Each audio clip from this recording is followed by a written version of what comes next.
Yes, welcome back. ഞങ്ങളിപ്പം പഴയ സിനിമകളുടെയൊക്കെ review ചെയ്ത് തുടങ്ങിയിട്ടുണ്ട്. അപ്പോൾ ഞാൻ ഇന്നൊരു പഴയ സിനിമ കാണാൻ വേണ്ടി ഇങ്ങനെ ഇടയാക്കി. ഞാൻ ഇതുവരെ കണ്ടിട്ടില്ല. അപ്പോൾ ആ ഒരു കാര്യം വെച്ച് ആ സിനിമ രാവിലെ എന്നെ കണ്ടു കളയെന്ന് കരുതി കണ്ടതാണ്.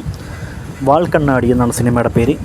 നിങ്ങൾക്കെല്ലാവർക്കും അറിയായിരിക്കണം, കലാഭവൻ മണി, ഗീതു മോഹൻദാസ്, KPS ലളിത, അനിൽ നെടുമങ്ങാട്, ബാബുരാജ്, അങ്ങനെ ഒട്ടുമിക്ക താരങ്ങളും വരുന്നുണ്ട്. അപ്പോൾ ഇതാണ് അതിൻ്റെ ഒരു മെയിൻ ലീഡിങ് കാസ്റ്റും കാര്യങ്ങളൊക്കെ. സിനിമ എങ്ങനെയാണെന്ന് പറഞ്ഞു കഴിഞ്ഞാൽ, ഒരു ഗ്രാമത്തിലാണ് ഈ സിനിമ നടക്കുന്നത്. ഈ കലാഭവൻ മണിയുടെ ഒട്ടുമിക്ക സിനിമകളുടെയൊക്കെ ഒരു മെയിൻ തീം തന്നെ അങ്ങനെയാണ്. ഗ്രാമീണ പശ്ചാത്തല കഥകളും ഈ താഴ്ന്ന ഒരു പൊസിഷനിൽ ജീവിക്കുന്ന കുറച്ച് ആൾക്കാരുടെയൊക്കെ ഒരു റെപ്രസെൻറ്റ് ചെയ്യുന്ന കണക്കത്തൊരു കഥാപാത്രങ്ങളൊക്കെയാണ് കലാഭവൻ മണി ചെയ്യുന്നത്.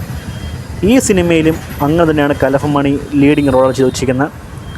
സിനിമ എങ്ങനെയെന്ന് വെച്ച് കഴിഞ്ഞാൽ, എനിക്ക് തോന്നിയ കാര്യം വെച്ച് കഴിഞ്ഞാൽ ഒരുപാട് പടങ്ങളുടെ ഒരു മിക്സിംഗ് ആണ്. പടം മോശമൊന്നുമല്ല, പെർഫോമൻസിൽ കലാഭവൻ മണി ഞെട്ടിക്കുന്നുണ്ട്. അദ്ദേഹത്തിൻ്റെ ഒരു അഭിനയ സ്കില്ലെന്നൊക്കെ പറഞ്ഞാൽ നമുക്ക് ഒരുപാട് കാണാൻ വേണ്ടി പറ്റും. പിന്നെ അനിൽ നെടുമങ്ങാടാണ് വില്ലൻ റോൾ ചെയ്യുന്നത്. അത്ര പോരാ, ആ ഒരു കഥാപാത്രത്തിന് അനിൽ നെടുമങ്ങാട് ഒട്ടും ആപ്റ്റാവുന്നില്ല. പിന്നെ ഒരേ ലൂപ്പ് മൂടിക്കൂടെ ഇങ്ങനെ പടം ഇങ്ങനെ കിടന്ന് കറങ്ങിക്കൊണ്ടേയിരിക്കുകയാണ്. ഒരു തീം പിടിച്ചിങ്ങനെ പോയിക്കൊണ്ടിരിക്കുകയാണ്. ഈ സിനിമ കുറേ ഇങ്ങനെ കണ്ട സമയത്ത് അത്യാവശ്യം കോമഡിയൊക്കെ ഉണ്ട് കേട്ടോ. പ്രതി ചിരിക്കാനൊക്കെ ഉള്ള എലമെൻ്റൊക്കെ വന്ന് ഇന്ദ്രൻസ്, മാള, അങ്ങനെ കുറച്ച് ആൾക്കാർ വന്ന് കുറച്ച് എലമെൻ്റ് തന്നിട്ട് പോകുന്നുണ്ടെങ്കിൽ പോലും ഭയങ്കര കോമഡിയൊന്നും ഇല്ലെങ്കിൽ ചിരിക്കുള്ള വകയൊക്കെ ഉണ്ട്.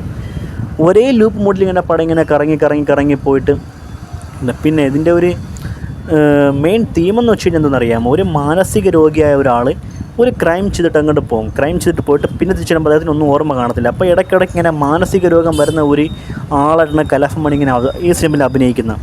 അപ്പോൾ വേണ്ടപ്പെട്ട ആൾക്കാർക്ക് ഓരോ കാര്യങ്ങൾ വരുത്തി ഇങ്ങനെ പോയിട്ട് മാനസിക രോഗം വരുന്നു അങ്ങനെ ഒരു കഥാപാത്രമാണ്.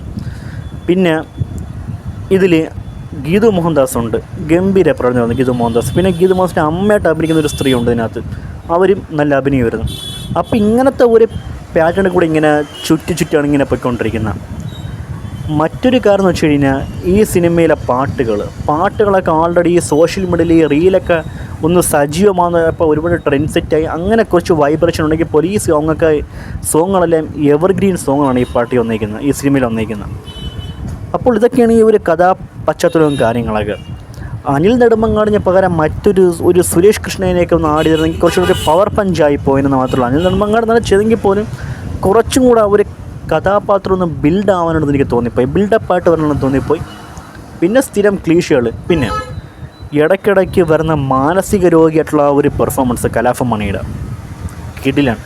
ഇതൊക്കെ ഒരു അനുഭവങ്ങളിൽ നിന്ന് വന്ന ഒരു പെർഫോമൻസ് ആണോ എന്നൊരു തോന്നിപ്പോണ്ട്. അനുഭവങ്ങളിൽ നിന്നാണ് ഇതൊക്കെ ക്യാച്ചപ്പ് ചെയ്യുന്നത്. സത്യം പറഞ്ഞാൽ അങ്ങ് ജീവിക്കണം ആ കഥാപാത്രമായിട്ട്. ആ കഥാപാത്രം അങ്ങ് ജീവിച്ച് അങ്ങനെ പോകുന്ന രീതി. ഈ താഴ്ന്ന കമ്മ്യൂണിറ്റി റെപ്രസെൻ്റ് നടത്ത ഒരു പശ്ചാത്തലം ഈ സിനിമയിലുണ്ട്.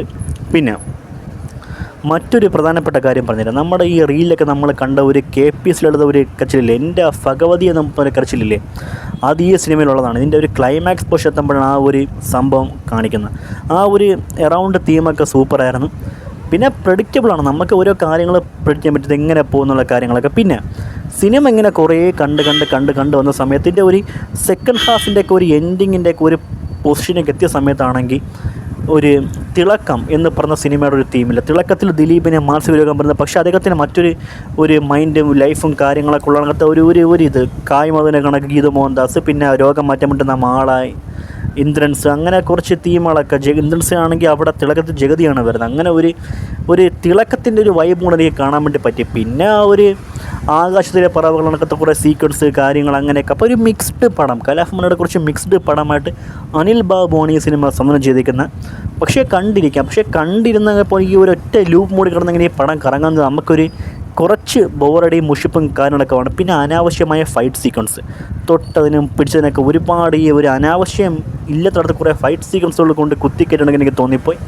പിന്നെ ആൾ ഓവറായിട്ട് പടം പറയുകയാണെങ്കിൽ കണ്ടിരിക്കാൻ വേണ്ടി പറ്റിയൊരു പടം. പെർഫോമൻസ് ആണ് നോക്കേണ്ടത്. ഇതിലുള്ള KPS ലളിത, കലാഭവൻ മണി, ഗീതു മോഹൻദാസ്, അങ്ങനെ ഒട്ടനവധി പെർഫോമൻസുകളൊക്കെ ഗംഭീരമാണെങ്കിൽ പോലും ഒരു ചില കഥാപാത്രങ്ങളുടെ ഒരു ചേഞ്ചും കൂടെ വരുത്തി കഴിഞ്ഞെങ്കിൽ പടം ഗംഭീരമായി പോകുന്ന കാര്യം മാത്രമേ പറയാനുള്ളൂ. അപ്പോൾ ഒരു മണി മിക്സ്ഡ് മൂവിയായിട്ട് എനിക്ക് തോന്നി. പിന്നെ തിളക്കത്തിൻ്റെ ഒരു വൈബും കൂടെ തോന്നി. അപ്പോൾ ആ ഒരു കാര്യം വെച്ച് ഇതുവരെ ഈ സിനിമ കാണാത്തവരുണ്ടെങ്കിൽ യൂട്യൂബിലൊക്കെ പടം കിടപ്പുണ്ട്, കാണാൻ വേണ്ടി ശ്രമിക്കുക. വൺ ടൈം വാച്ചബിൾ സിനിമയാണ്. ഇത്രയുള്ള പറയാനായിട്ട്.